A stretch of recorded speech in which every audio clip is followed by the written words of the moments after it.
Radio, so we're looking at stationary points. You might have seen this before in year 11, I'm not exactly sure, but we're just going to persist as though you haven't seen them before, and it might be a good refresher.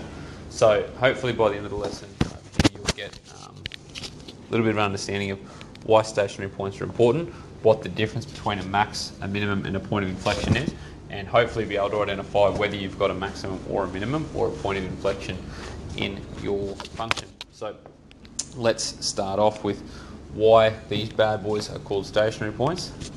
And essentially they're called stationary or turning points because at this point in the function, or in any function or any model, this is where the function will continue to go up, stop, and come down, or vice versa, go down, stop, and turn around, or the point of inflection go down, stop, and then keep going the other direction. This is pretty vital as it sort of links and tells us how bad things can get, how good things can get when the max or the minimum value, and it links really heavily into optimization, which is a really important part for our Year 12 math. Okay, so why are they called stationary points or turning points? At this point in the function, change stops. So whether that means it goes from increasing to decreasing, at that point there's a stop between it increasing, stop, decreasing, or vice versa, decreasing, stop, increasing, or the point of inflection, increasing, stop, continue increasing, or vice versa with the negatives. Okay, so what do they look like? So they can either look like that, oh, or like that, or like that. Okay, and the stationary or turning point would be the point at which, that's not a very good turning point there, the function stops. Okay, so that's how they can look. More often than not we are concerned with these types, but it's important to be aware of points of inflection. So why are these important? They allow us to know when the max or min, I should put maximum or minimum, value will occur. So that's where it's got really strong links, when we know a max or min. Like I said over here, the max or min are the ones we're really looking at, and the ones that have a lot of importance in modelling and in the real, because it tells us, for example, when the best time to bail out an investment might be, or when the maximum distance is reached, and various other things. So they've got names, okay, as you can probably guess. This point here is called a minimum, and this point here is called a maximum. And if we look at a minimum or a maximum, what's going on in those functions, and I'll use purple for negative and blue for positive. With our minimum function, if we look at the rate of change for this function, so the tangent of that function, regardless of how steep this graph is, you can see that it's going progressively negative. It hits our turning point here, and then it goes positive. So regardless of what steepness or how our function looks, if you've got a minimum, you'll have a rate of change that's going from negative, stops at 0, and then goes positive. And vice versa for a maximum, we can see that our gradient starts as it's heading towards our maximum, starts positive, it's getting less positive as it goes along. Oh, I should have used blue for that. I'll use blue to fix that up. So it starts positive, it gets less positive as it goes along, until right at the top of our function here, where again it goes stationary, and then on the way down we go negative. And that's really important because that's going to come in later when we're talking about how to identify whether we've got a maximum or a minimum. A third type is that point of inflection. Now again, that can look something like this, and I'm going to use a black marker for this. So in this case we can see we've got a positive gradient, positive gradient, positive gradient, gets to our point of inflection where our gradient's 0. And this is sort of like running, stopping, and then running again in the same direction. So as we can see, the gradient continues to be positive beyond that. So how do we find these points of inflection? And as you can tell probably already, there's a fair link to using the word gradient of tangent. So that indicates that we're probably going to be looking for our derivative function. So up here I've got the function fx equals x squared. To find the stationary point for that, and it's the same for any type of function. It's not tilting, it's okay, I'll tilt it manually. We find the gradient of that function fx and we let that equal 0.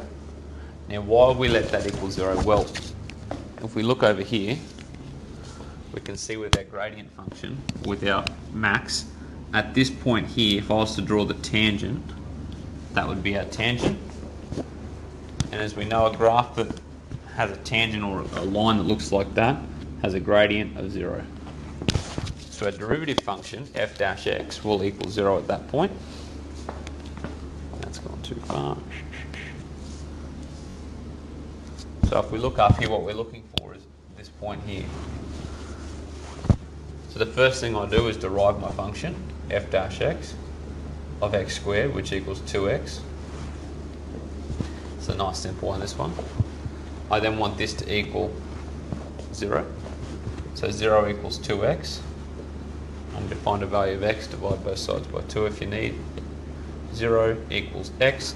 Therefore, my stationary point occurs at x equals 0. So what that tells me, and if I was to graph that function, we know it looks something like that. Our turning point occurs on our y-axis, which is what we've seen before. The next thing I want to get at is how do we identify whether we've got a max or a min? Now, obviously, we can see from inspection there that we have a minimum. Okay, we can see that, but we don't always get the luxury of drawing our graphs. We need a way of finding that without actually having to draw a function. So what I propose is we draw up a table. We'll need 3 columns. I want you to put f dash x as 1 and x as the other. Okay, in the middle of our table, I want you to have our value for x, which is 0, and at that point there, f dash x equals 0. Now you're going to pick some value of x both in this direction and in this direction. So I'm going to call this x1, I'm going to call this x3. I want you to shove a value of x1 in. I'll let you think for a few secs. I'm going to pick my value of -1, and I pick a x3 value of +1.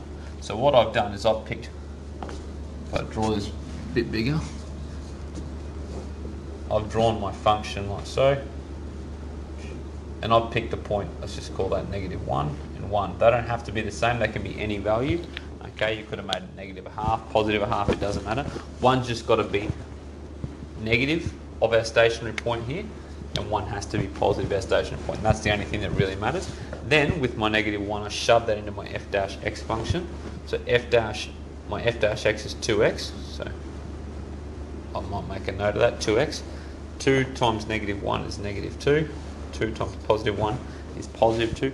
I really don't care that they're +2. I don't care that the number. I don't care about the 2. What I care about is the fact that it's negative. I'll write that in. I care that it's negative. And I care that this one's positive. Now I want you to think about how that would help me identify that this is a maximum. A minimum, sorry.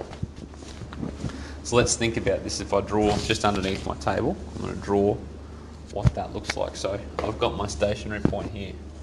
A negative gradient, regardless of how steep it is, will look something like this, and a positive gradient will look something like this. Now if we were to use our creative brains here and identify what sort of shape we've got going here, that would look something like that, which tells me straight away I've got a minimum.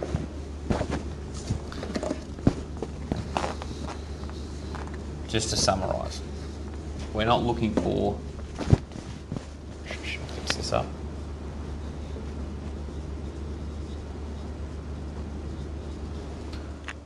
We're not looking for the value so much when we're subbing this value in. We pick a point before, a point after. We identify whether it's negative or positive, and that will tell us whether we've got a minimum, maximum, or a point of inflection. If we had a maximum, we'd obviously expect those to turn around. We'd expect it to look, so come back over here. For our minimum, negative, positive. For our maximum, we'd expect it to go positive then negative. And for a point of inflection, we go positive, 0, positive, or negative, 0, negative, depending on which type of point of inflection we have. So just come back to the goal over here. That's what we wanted to get out of this. Identify why they're important. Well, they're important because they allow us to find out how bad or how good things are going to get, a maximum or a minimum value, which is super important in modelling and optimisation. The difference between a maximum and a minimum and a point of inflection. So obviously a minimum is the lowest point it will reach, a maximum is the highest point it will reach, and a point of inflection is a point where it just stops and keeps going in the same direction it was going. And the last one, how to identify if it's a maximum or a minimum. Well, the way that we do that is we either draw it, okay, and that helps, or if we haven't got the luxury of being able to draw it, we can use our table. So we can shove in a value of f-x before. So we find f-x of 0 first, so we find out when that happens. We then pick a point before, a point afterwards, and we identify whether the gradient is positive or negative, and that should tell us whether we have a max or a min.